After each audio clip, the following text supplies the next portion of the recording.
And welcome back, folks. I'm J.B. Shreve, your host at theendofhistory.net and jbshreve.com, where we help believers make sense of the chaos in the world we live in with intelligent, faith-based insights into current events and the history that made those events. We're continuing our series today of The Empire, a 250-year American story. I think this is episode 18 of this podcast series.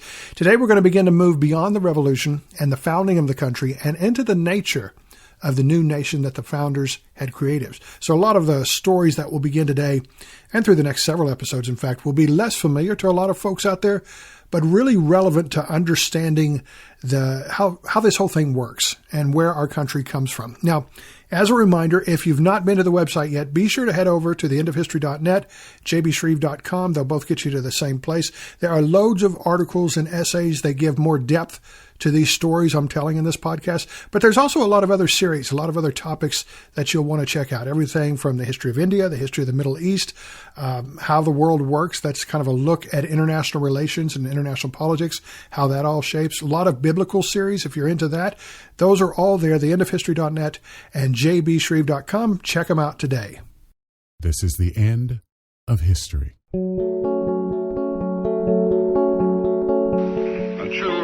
Of values will soon cause us to question the fairness and justice of many of our past and present policies. We believe that peace is at hand. An axis of evil arming to threaten the peace of the world. Democracy and freedom for all.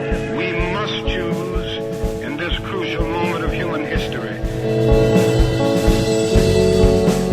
The Constitution's established now. The nation is now united within that framework, and now the future lays wide open for the Americans. And the question was, what came next? From our vantage point of 250 years later, it's easy to explain what followed. In the moment, though, the leaders of the new United States were very much making it up as they went along. And they were also, they were really conscious that they were making history as they did so. George Washington, the new president of the United States, was really focused on the reality that all of his decisions, almost his every move, they could serve or they would serve as a precedent for those who followed him. John Adams, major player among the founding fathers, the first vice president also, he's the same. Everything they did with and on behalf of the Constitution would be understood by future generations, if they played their cards right, if there were future generations, as a standard that others would build on, possibly have to live up to. And so as a result, the first decade and a half that followed the ratification of the new Constitution was filled with long periods of dullness combined with these erratic surges into the unknown. And the success of the new nation, still not guaranteed. Anything could happen, right? In that first decade after the new nation was born out of the U.S. Constitution, there are three key players that kind of operated unwittingly behind the scenes of everything that was happening. Sometimes it was out in the open, sometimes behind the scenes. Their partnership, their rivalries sometimes, would shape the beginnings of this new nation. They include George Washington, of course, he's always there, right? Then there's Thomas Jefferson and Alexander Hamilton. Now, if you had begun writing the story of how the last decade of the 1700s was going to play out after the Constitution was ratified, you probably would have gotten it wrong at the time, right? Most people would have seen Hamilton as being the most influential figure among these three guys in 1790. Since Washington was getting older and frankly a little desperate to leave public life, he was really ready to retire. The nation kept pulling him back in. I think of the Godfather 3 line, every time I want out, they come and they pull me back in. So he's trying to get out. Jefferson, for his part, very nice, or very quiet guy, I guess is the way we would say it. Few would have thought that this sage of Monticello, as some would end up calling him in reference to his home in Virginia, few would have thought he would play the most influential role of all in shaping what the new nation looked like in the years ahead. Now, George Washington functioned as the Republic's central stabilizing force, the one figure whose credibility could bind together a nation still unsure of its own durability. Americans had entrusted him with the presidency, not because they expected these dazzling policy innovations, but because they believed in his character. Tested in war, proven in restraint, they believed his character could steady the fragile experiment that they had just launched. Washington understood his role. He understood this role intuitively. He treated the presidency, he treated it as kind of a constitutional choreography. Every gesture, every decision, every refusal would set precedent. By remaining above faction, partisan politics, he gave the new government a legitimacy that no law or institution could yet command. His calm presence during the bitter fights over the assumption of state debts, these are the issues that the 1790s will face, state debts, the creations of the national bank, new hints of rebellion in the young nation, signaled the Constitution was not merely parchment, but a functioning framework capable of enforcing order without sliding into tyranny. To Europeans, Washington's leadership was even more astonishing. Monarchs and ministers, they watched this victorious general voluntarily support himself to an elected legislature, then preside with dignity rather than domination. Many doubted a republic could survive its own passions. Washington's steadiness, well, that forced them to kind of reconsider the fact, or reconsider their assumptions. Washington embodied a new political archetype, the powerful leader who now refused to become a king. By the time he stepped down after 2 terms in office as president, Washington had done more than just guide policy. He had taught Americans how to inhabit a republic, providing that authority could be strong without being autocratic, and that stability could arise from virtue rather than fear. His presence made democracy plausible, and his departure, one could say, made it permanent. Now, that's the good side of Washington, but we often, I guess, see him as a little too divine today. There's been so much mythology poured on top of the legend of George Washington in our nation's history that it's often difficult to separate the facts from the fictions. If you've ever taken a tour of the monuments, the buildings at Washington, D.C., you may or may not have noticed this peculiar painting in the eye of the U.S. Capitol building's rotunda, 180 feet above the floor. It's called the apotheosis of Washington. I get that word mixed up, but the apotheosis of Washington. And it depicts George Washington, this mural does in the Capitol Dome.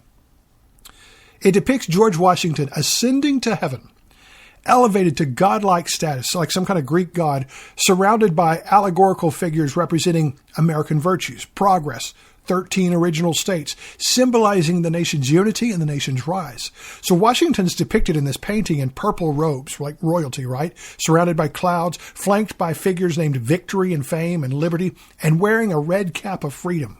6 allegorical groups surround the inner circle, representing American industry and progress, war, science, marine, commerce, mechanics, and agriculture. The painting itself was completed around the end of the Civil War, and it kind of epitomizes the idea of America's mythological history. It's full of excess, really over the top, clearly meant to convey messages and meanings that went far beyond anything George Washington or any of the other founders grasped. It's a great example of how the true stories of history, the true stories of the founders, they're often difficult to identify because they get so lost behind the clouds of myth and legend. Now, we've touched in an earlier episode on some of the darker aspects of Washington, right? Where I talked about his position with slavery, for example. But this also is too black and white. People today see George Washington as either all good or all bad, a divine figure floating above the Capitol Dome or a white supremacist chasing after his runaway slaves. The truth is, he was a more complicated figure, well respected for his character and integrity in that day and age, but also just kind of a pretty normal guy. Washington was very self-conscious about his lack of formal education for most of his life. He was highly regarded in Virginia before the Continental Congress, but not for his intellect, right? It wasn't his brain that everybody wanted to get near. That's one of the reasons he wore this military uniform to the first meeting of the Continental Congress. He was trying to show what he could offer among a group of many who were very much more highly educated than he was. Washington struggled financially most of his life, even though he inherited several fortunes and estates that came to make up what we know as Mount Vernon today. As they say in the South, even today, he was land rich but cash poor. The idea of Washington and the others among the founding fathers being a bunch of old rich white men, not entirely accurate. Most of them were just white, young, and in debt. All right, they were a lot younger for the most part than we realize, and their riches were based largely in debt. They were, however, mostly white. Right, so Washington was highly regarded as a horseman in his early years before the Revolution. He was considered one of the best horsemen in Virginia. When he died at the age of 67 in the closing weeks of 1799, He was actually out riding his horse in a rainstorm, and that's where he caught pneumonia. He might have actually survived the pneumonia, but the bloodletting that the ignorant doctors of the day used as a treatment on him is what sent him to his grave before the dawn of the new century. It's estimated that the doctors that night drained 40% of Washington's blood before he died. Pretty bad deal, right? He's not only known as the father of the American nation, just some trivia here, but George Washington is also known as the father of the American mule. He pioneered mule breeding in the U.S. to improve agricultural efficiency. He recognized that mules were stronger, hardier, required less feed than horses, and so he imported specialized Spanish donkeys, including one gifted to him by King Charles III that was named Royal Gift. And he brought all these donkeys in to create a superior breed for farming. For all of George Washington's reputations of patience and civility, he could also be really harsh at times. Occasionally, the soldiers of the Continental Army, they got to see this. But even more so, his slaves saw this aspect of Washington's nature. The slavery issue was something Washington talked about really like a puzzle. He knew it was wrong. He knew it should be done away with. And knowing it contradicted the values of the new nation he was leading. He knew something was wrong here. But he also pursued more slaves throughout much of his life.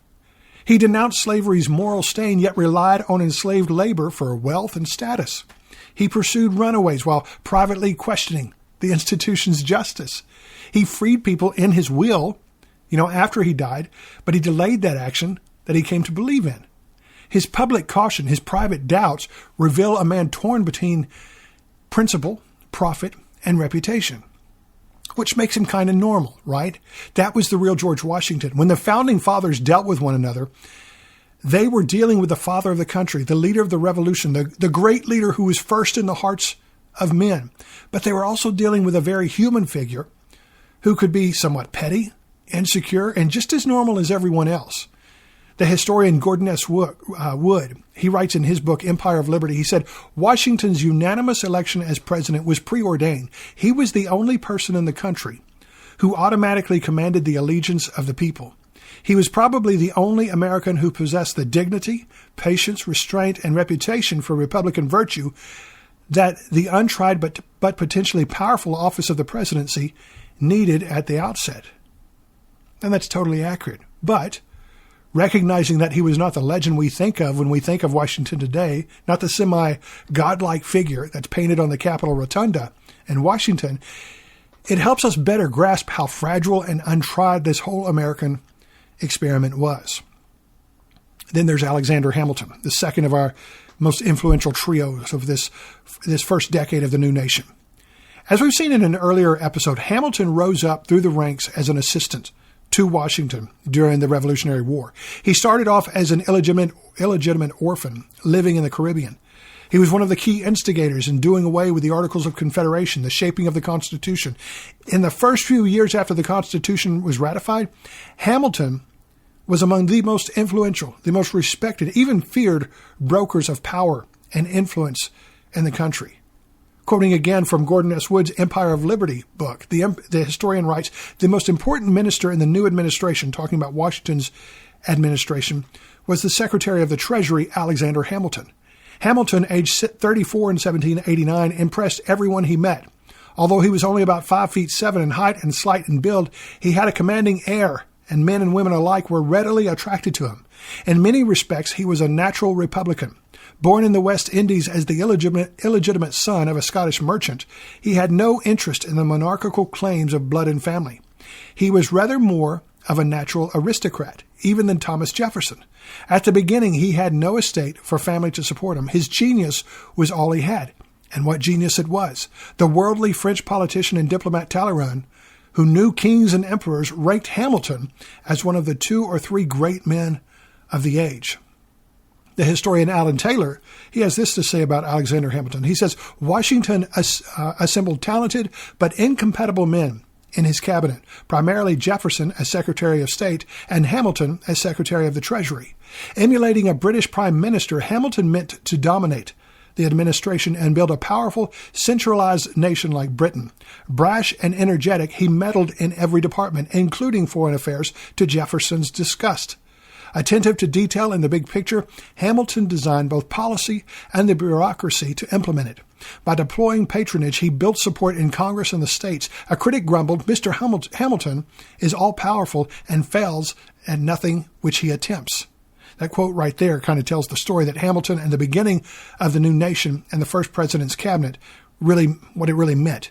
Few would have thought or imagined that scandal would eventually sideline Hamilton after the new nation's first decade and thus drastically reduce his enormous influence that was gobbling up all the power it could during the administration of the first president. Today, when most of us think of Alexander Hamilton, we probably think of the famous Broadway play. But before that play, Hamilton was kind of an obscure figure in history for our modern readers, modern thinkers of American history. He was a guy that only history nerds really recognized for his significance until recently. As the first Secretary of the Treasury, Hamilton built the financial architecture of the United States almost from scratch.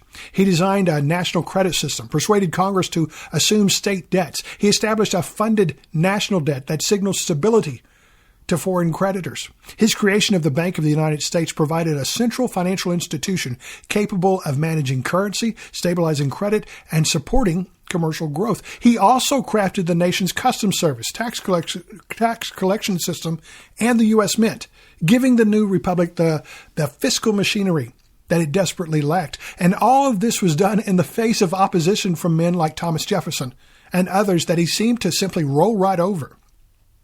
Hamilton's report on manufactures, it laid out an ambitious vision for American industrialization, arguing that national strength required diversified economic development. He helped found the Federalist Party in 1791. He shaped the nation's first political system. We'll talk more about that in a minute. He was honestly something of a genius and a vital figure in the early years of the new nation. By 1799, Hamilton had done more than any other figure to turn constitutional theory into a functioning national government, financially, politically, and institutionally.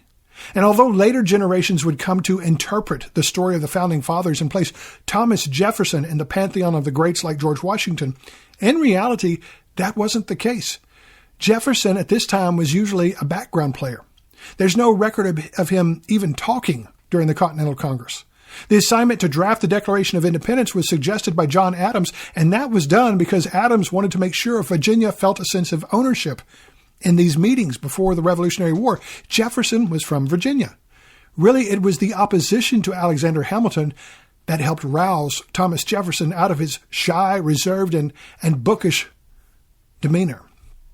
And so what about Jefferson? Yeah, this guy. I got to say, and I may have already said this in these podcast episodes earlier, but the more I learn about Thomas Jefferson, the less I like him. To me, he kind of epitomizes a lot of the worst aspects of American history. Big on ideas, big on words, not so big on the real doing. In fact, oftentimes, Jefferson was just quite hypocritical, quite wicked on the action front. Thomas Jefferson was born in 1743 in Virginia.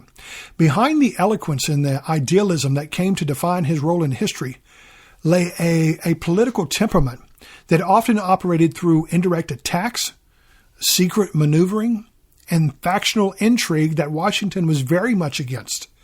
His relationships with his fellow founders, especially Washington, John Adams, Hamilton, they reveal a pattern of rivalry and betrayal that defined the nation's first political fractures. Jefferson's break with George Washington began during Washington's presidency, when Jefferson served as Secretary of State. Publicly, Jefferson professed loyalty. Privately, he encouraged James Madison and allied newspapers to attack Washington's policies, especially those shaped by Hamilton. Jefferson believed Washington had drifted towards monarchy and this British-style centralization under Hamilton's influence. So, though Washington had trusted Jefferson as a key advisor, Jefferson's behind-the-scenes sponsorship of partisan newspapers designed to undermine the administration itself, to undermine the administration's financial program, it deeply strained their relationship, this relationship between Washington and Jefferson. Washington came to view Jefferson as disingenuous, a man who smiled in cabinet meetings while orchestrating opposition outside of them. This quiet political warfare marked one of the earliest and one of the most consequential ruptures in the new republic. Jefferson's relationship with John Adams. Now, that's the stuff of legend, okay? I'll pick up on this story in a later episode, but for now, we should note how close these two were in the early years. During the Revolution, they had worked side by side, right? Usually with Adams at the head of the relationship. They didn't always agree, but at least they always seemed to respect one another. Eventually, they were both dispatched to France as ambassadors. Their families, they grew even closer there. Abigail Adams, John's wife, she took in Jefferson's daughter in France and helped care for her after Jefferson's wife and the daughter's mother had died. Adams was the vice president to George Washington and Jefferson the Secretary of State. Their divergent political philosophies soon became really apparent, but they still respected one another. Or at least that's what Adams thought. When Jefferson left his position in Washington's cabinet, he secretly wrote and published all sorts of hateful and demeaning news stories about Adams, his one-time friend. That rivalry had intensified when Adams succeeded Washington to become the second president of the United States. Now, as already mentioned, in those days, the second-place vote-getter for the presidency became vice president. Well, that was Jefferson. So, within his own team, John Adams began to experience the betrayal and the backstabbing of this one-time friend, Thomas Jefferson. And soon, John Adams himself realized it was happening. The historian Joseph Ellis, he wrote an incredible book entitled Founding Brothers about the revolutionary generation. The book won the Pulitzer Prize, I believe, but chapter 6 of this book is worth the whole book by itself, in my opinion. It tells the story of the John Adams and Thomas Jefferson relationship. It's an excellent account, and I just want to quote part of it right here. Describing this rupture in the relationship between these two men, Ellis writes about Adams's perspective here in this quote. He said, "Though the hate for Jefferson was far less, the hurt was more. They had done so much together, struggled together against the odds in 1776, represented America and Europe during the 1780s, risen above their political differences during Washington's administration. But during his own presidency, Adams believed that Jefferson had betrayed him in their friendship, and it had all been done so indirectly, so craftily, like a burglar who left no fingerprints. Jefferson was a shadow man. Adams now believed a man whose character was, and this is a quote, like the great rivers whose bottom we cannot see and makes no noise." This was how Thomas Jefferson treated his friend. Even worse was the state of his enemies. Jefferson's enmity toward Alexander Hamilton was the most ideological and personal of all. Hamilton's vision of a strong financial system, a national bank, and robust federal authority clashed fundamentally with Jefferson's agrarian states' rights worldview. Jefferson saw Hamilton as corrupt and dangerously ambitious. Hamilton viewed Jefferson as naive and hypocritical. And so their battles inside Washington's cabinet, where Jefferson accused Hamilton of monarchical tendencies and Hamilton accused Jefferson of fostering sedition, it cemented America's first party system. At least the factions, the divides. Jefferson's political machine relentlessly attacked Hamilton's policies, shaping public opinion against him and fueling a rivalry that defined the 1790s. It wasn't just the political relationships, though. Jefferson's absent, his soaring words and writings, you take all that away, just my opinion, but he was kind of a dirtbag. Okay, the guy who wrote "All men are created equal" into the Declaration of Independence enslaved more than 600 people during his lifetime. The most notorious of those slaves was a lady by the name of Sally Hemings. She was the daughter of Elizabeth, Betty Hemings, and John Wales, who was also Jefferson's father-in-law, making Sally the half-sister of Jefferson's wife, Martha. Hemings arrived at Monticello as part of the Wales estate inheritance. In 1787, Hemings traveled to Paris to join Jefferson's household. Because slavery was illegal in France, she was legally free there. But she returned to Virginia after Jefferson promised extraordinary privileges and eventual freedom to her children. Hemings was just a teenager, between 14 and 16, when Jefferson, then in his mid-40s, began a sexual relationship with her. 4 of her 6 children survived to adulthood, and Jefferson freed each of them as they came of age. This is like the original Epstein, however you say his name, conspiracy right here. It's not a conspiracy. These are historical facts. The first Epstein scandal, I guess, is what this is what it would have been back in these days. And these are just the most obvious contradictions in the public Jefferson and the private realities.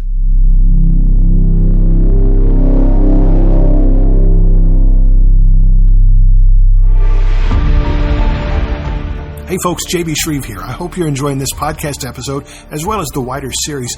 If you're into learning, if you're into faith-based perspectives of history and of current events, I want to invite you to become an Into History Insider at our Patreon page. You can find the links to the Patreon group at theendofhistory.net or by going directly to patreon.com/JB Shreve. A Patreon supporter, for as little as $1 a month, you can access some of our past series all the way from the history of the Middle East, the history of India, how the world works in the School of International Relations, and many, many more podcast series, all of these that have been produced and published since the End of History began in 2012. That's patreon.com/JB Shreve. When you join, be sure to watch your inbox for an email from me where you'll find a link to join our End of History WhatsApp group that includes relevant discussions about today's current events. Again, head to patreon.com/JB Shreve and sign up as a Patreon supporter to the End of History today.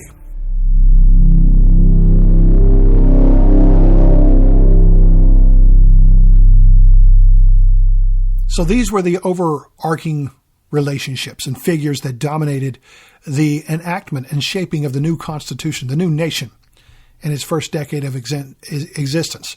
Alexander Hamilton, he's able to rack up an incredible amount of achievements, primarily because he was the most proactive among the leaders of the new nation. Washington and Adams and leaders like them were cautious about creating precedent. Hamilton believed that establishing precedents was exactly the point of the whole government. He understood that. The strange reality was that most of the members of the government had no idea what they were doing or how to do it.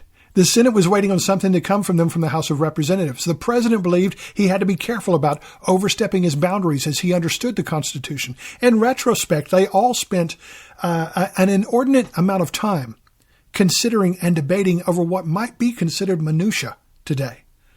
What should the president be called? What about the vice president? Should the vice president be included in cabinet meetings? Where should the capital of the country be located?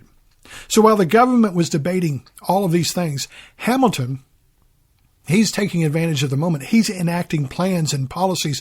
He's bringing about real change.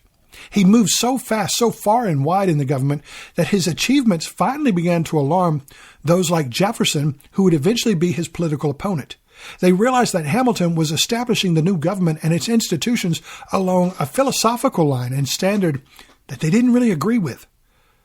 Cementing these slowly appearing political divides took shape, not by any event in the new American nation, but by a world-changing event in France, their ally from the Revolution. Now, revolutionaries always tend to believe that their cause will spread and infect the rest of the world. Amid the fires of the Russian Revolution, Vladimir Lenin once said, "Europe is ripe for revolution." He expected the revolution to spread. From his perspective, the ideals for communism were too great to be ignored, and a fire of revolution would sweep the world and change everything in its path, consume everything in its path. That's the way revolutionaries think. America's revolutionary generation was not about communism, but they were no different in their perspectives that the ideals of their revolution would spread across the world. We saw earlier Thomas Paine imagined American independence just as the beginning of a whole new way of life and world order. Few would have expected the fire of revolution to make its next stop from the U.S., its next stop in France. The French Revolution began with hunger, began with debt, began with humiliation. By 1789, France was buckling under the weight of a monarchy that spent lavishly while ordinary people starved. Bread prices had doubled. The crown was hundreds of millions of dollars in debt, and the tax burden fell almost entirely on peasants and urban workers. The American Revolution added to this fuel. French soldiers who had fought alongside the Americans returned home with a dangerous idea lodged in their minds. And that idea was that a people could overthrow a king and build a republic. The French treasury, drained by its support of the American cause, well, it's now near collapse. So the monarchy tried to fix the crisis without surrendering power. And that refusal snapped the last threads of legitimacy, holding the old order together. When the French Revolution broke open in 1789, just 6 years after the close of the American Revolution, just 2 years after the Constitution was put in place in the U.S., when the French Revolution broke open, it did so with a force that shocked Europe. The storming of the Bastille was only the beginning. The Bastille was a medieval fortress in Paris that had come to symbolize royal tyranny. It was used by the monarchy as a prison for political dissidents and those who challenged authority. When angry crowds gathered outside, demanding weapons and gunpowder to defend themselves against royal troops, tensions exploded. The mob overwhelmed the guards, seized the fortress, and freed the few prisoners that were inside. Though militarily minor, this event carried immense symbolic weight. It represented the French people's triumph over the oppression and collapse of absolute monarchy's power. Its significance lies in how it transformed the French Revolution, from protest into full-scale rebellion. The fall of the Bastille became a rallying cry for liberty and equality, inspiring revolutionary movements across Europe and establishing July 14th as France's National Day, a celebration of freedom born from defiance. At the time, it was seen as something similar to America's 4th of July and the celebration of independence here. But things took a dreadful turn in France. What followed was a descent into political paranoia and social vengeance. The places where America was able to restrain in its revolution, it went full bore in France. Neighbors denounced neighbors. Crowds dragged aristocrats through the streets. The September massacres saw prisoners butchered in their cells. The guillotine became both symbol and spectacle, an engine of equality and death. The Committee of Public Safety, claiming to defend the revolution, unleashed the reign of terror, executing thousands in the name of virtue. It was a moment when ideals like liberty, equality, fraternity, they were recited even as blood pooled beneath the scaffold. In the 10 years that marked the decade of the French Revolution, 1789 to 1799, somewhere between 100,000 and 1 million people were slaughtered in France as the chaos of the revolution spread out. Included in that number were the King and Queen of France. Also consumed in that chaos were some of the true believers of the American Revolution.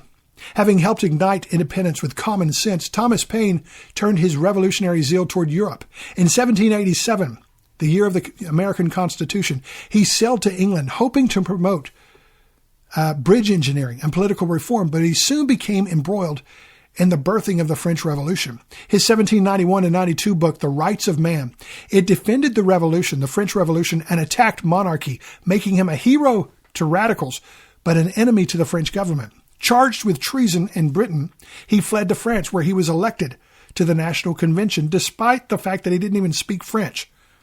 And it's at this point that Thomas Paine went full radical with his newest book, The Age of Reason. Now, many Americans were shocked by what they read from this guy. This guy, the man who had used stories from the Bible to explain the message of common sense during his drive for American independence in 1776, he now seemed like he had lost his mind. He was off his rocker.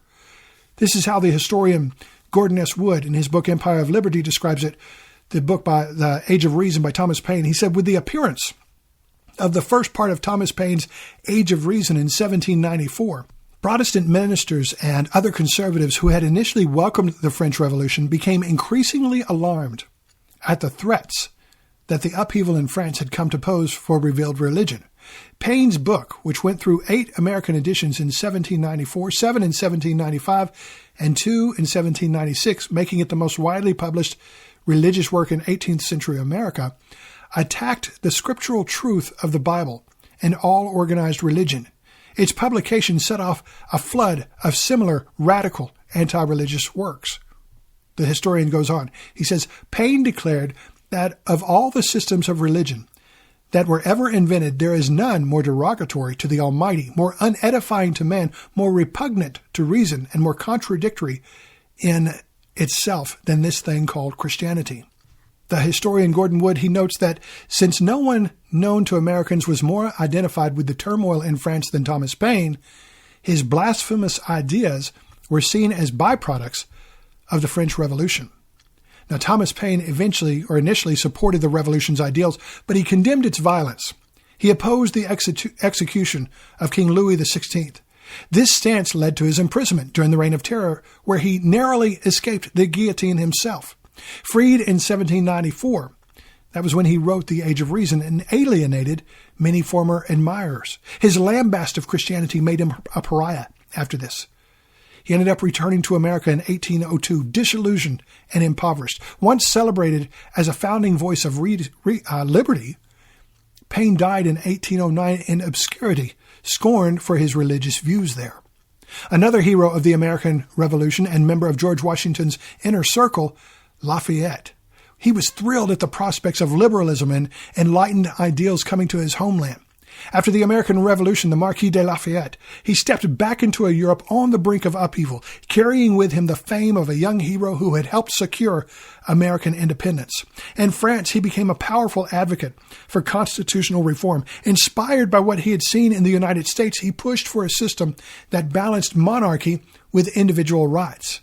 In 1789, as the French Revolution erupted, Lafayette was chosen to lead the newly formed National Guard of Paris.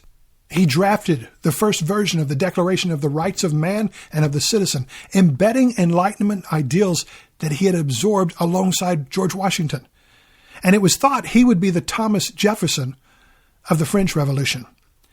But the revolution soon spread beyond even his control. Lafayette tried to steer a moderate course, supporting liberty while opposing mob violence and radical extremism.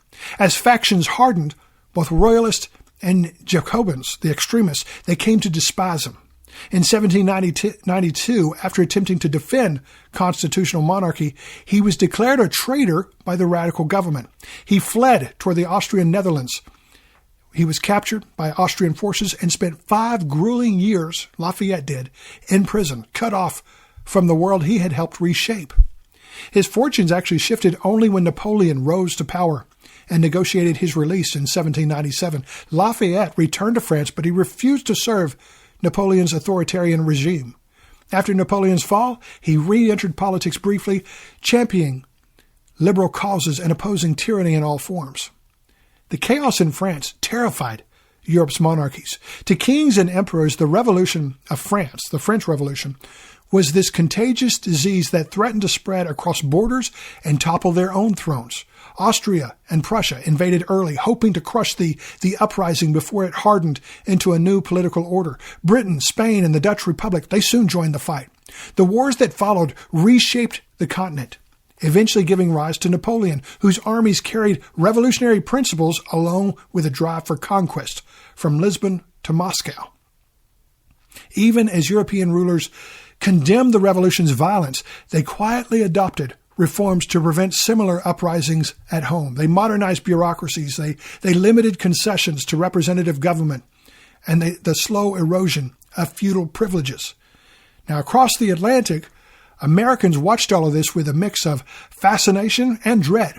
At first, many saw the French Revolution as a sister movement, a continuation of the struggle for human liberty. The revolution was spreading. The one that had begun in Philadelphia, it was now spreading to Paris.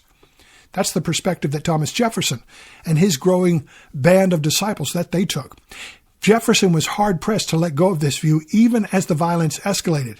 It was years before Thomas Jefferson finally admitted he had missed what was really happening in France.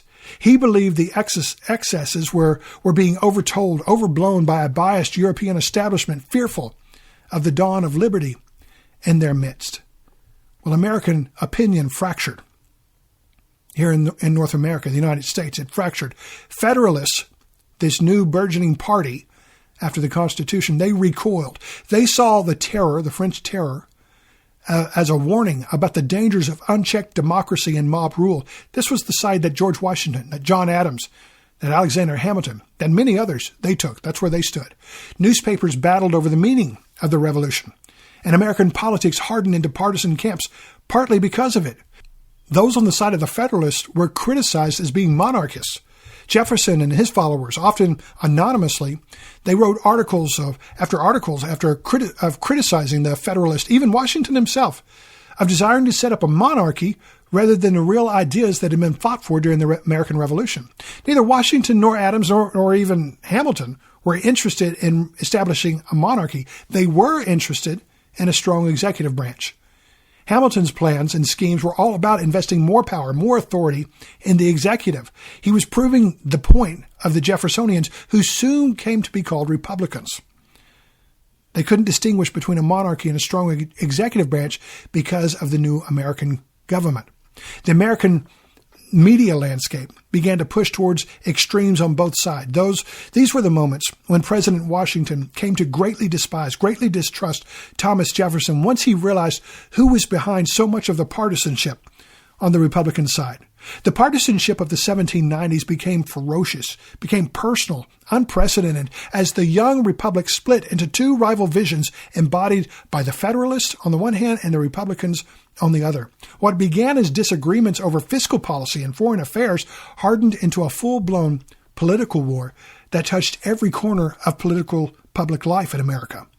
And it was only Washington's presence that held things to a deceptive calm at first. But by 1797, he had had enough of the presidency and the public life. And it was then that he made his decision not to run for a third term. He could have. There was no law that said otherwise. But Washington felt like an old man by this point. He was tired. He was ready to go home. He had given enough. Plus, ever mindful of precedent, he thought 2 terms was enough for a president to serve.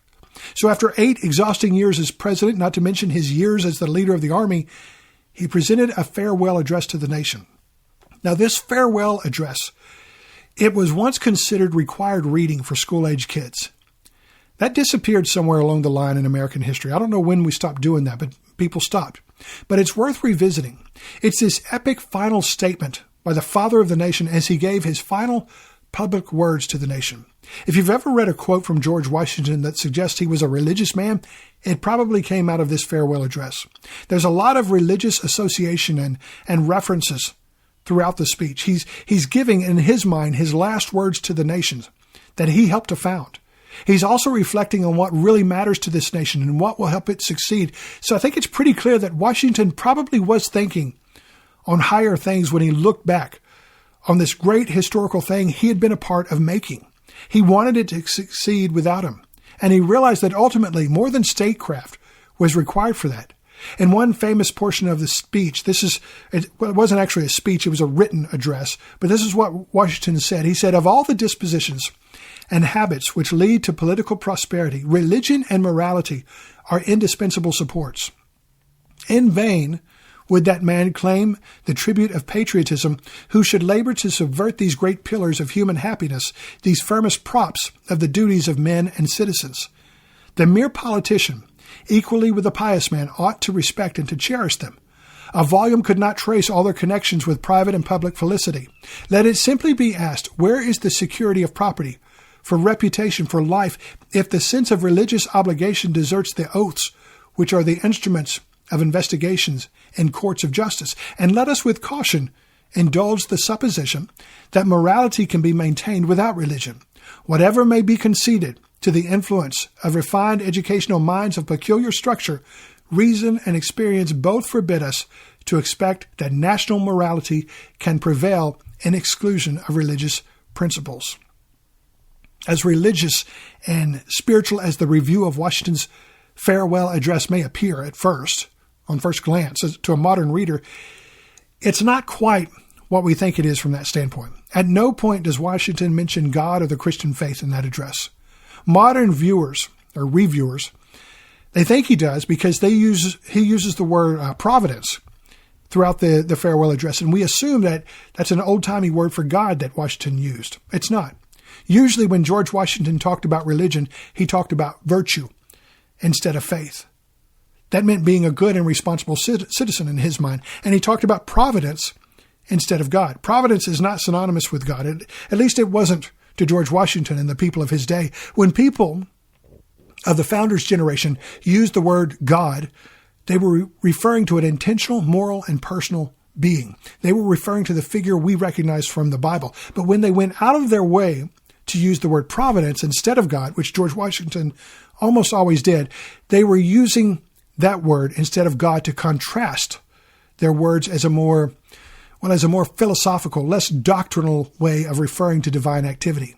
God's governance of events without specifying his nature, character, or theology. God is the being we find in Scripture. Providence is the activity of that being. So the use of that word is actually deliberate because Washington was avoiding the reference to Christianity. This kind of language was broadly theistic, not denominational. It allowed Christians, deists, and Enlightenment thinkers to all kind of nod along in agreement. So to read Washington's farewell address as a religious address is just not accurate. The religion he's describing is more about civic responsibility, about personal virtue. Be good people so we can be a good nation is what he's saying. Washington framed his departure from public life as an act of Republican virtue, reinforcing the idea that the nation must never depend on a single man. His tone was steady. It was paternal, reflective, shaped by someone who had carried the weight of the republic on his shoulders since the Revolution. America saw him as the father of the nation, and in the address, the farewell address, he leans into that role, offering guidance, warning of dangers, modeling restraint. What troubled Washington the most was this rise of partisan division, represented in folks like Thomas Jefferson.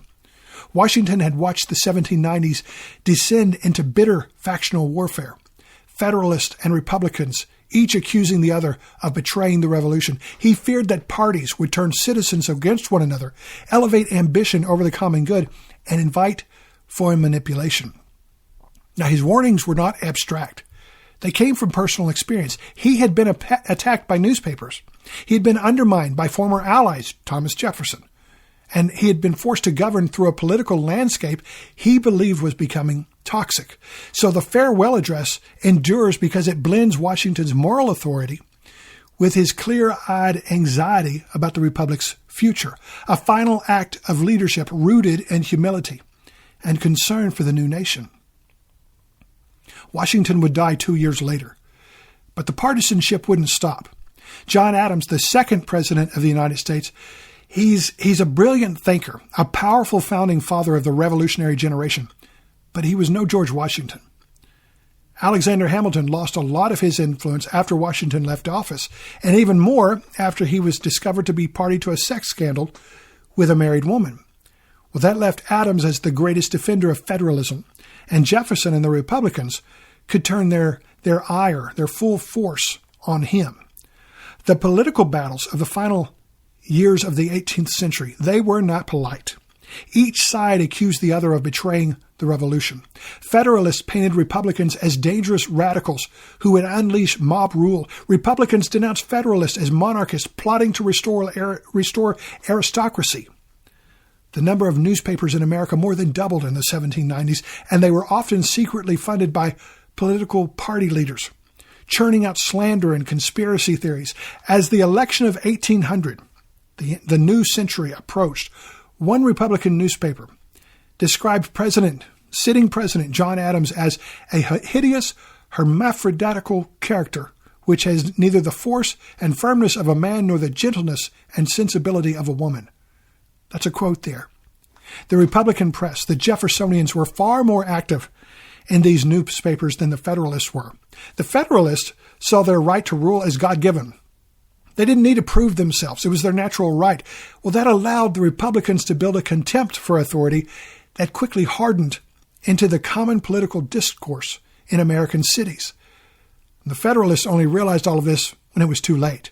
But at the same time, the Federalists were not all innocent in this either. In 1798, Adams signed into law the Alien and Sedition Acts, which allowed the Federalist government to jail critics and silence opposition newspapers. Republican writers were arrested. Political debate took on an atmosphere of fear.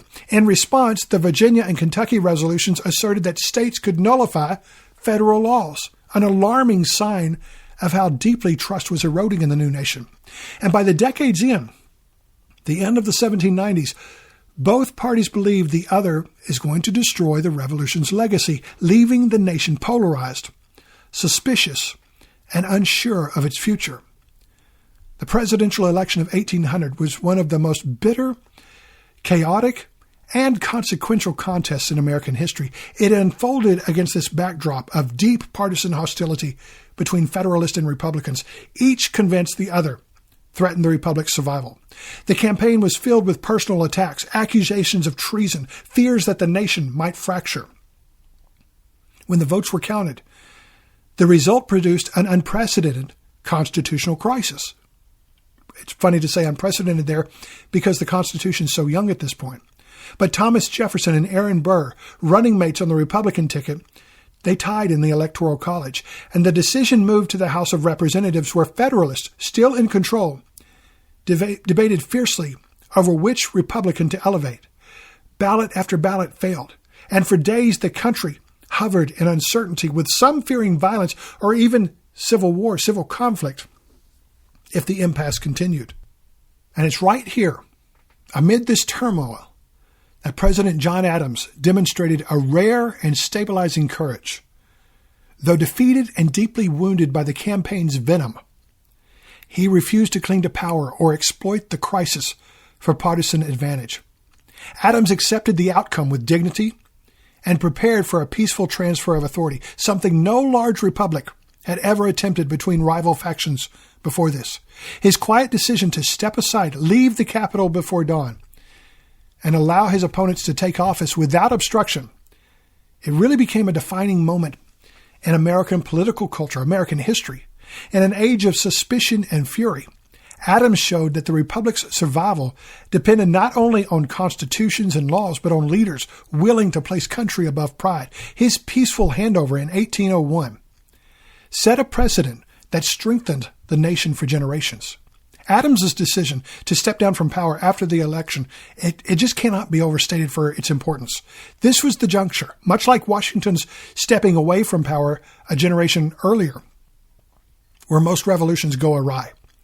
Adams had the power to stay in office. He could have done it. He could even argue that he had the moral justifications to hold on to the power, but his decision to step down, to surrender rather than cling to power, even against his political enemies, this was what set the American Republic on a different course. I think it's very, very interesting in the early years of the American experiment.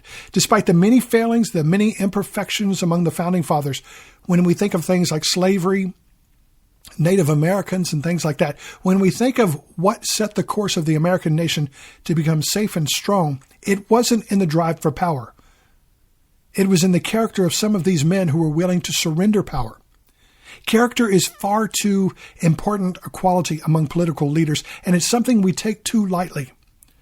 And the difficult moments and the defining moments when those in power could be tempted to go the route of might makes right, American history has a few rare but very proud examples when character won out over pride and self-ambition. The election of 1800 was among the handful of those most important moments. Now, when we come back in the next episode, we're going to look at the Revolution of 1800. As the Republicans come to power, the definitions for what is America really begins to be shaped here.